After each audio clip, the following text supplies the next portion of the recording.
Ang hirap talaga mag-goodbye sa pamilya, kahit 1 month lang naman ako mawawala.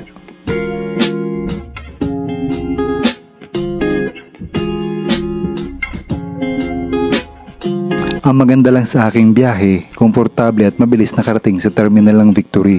Hindi rin kami na traffic sa Diadi at Santa Fe.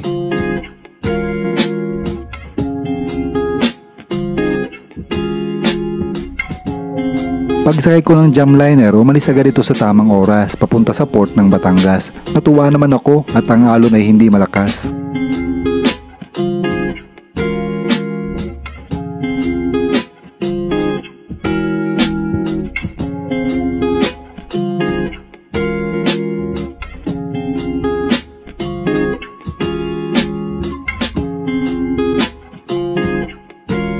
At nagtuloy-tuloy pa ang pagka-smooth ng biyahe ko.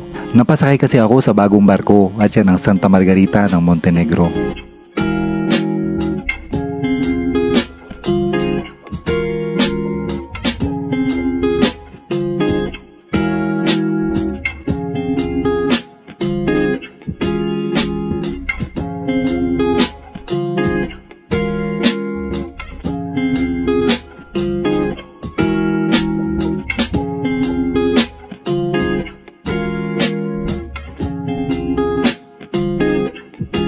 At lumipas nga ang kabuuang 18 oras na biyahe. Finally, nandito na ako sa port ng Calapan City.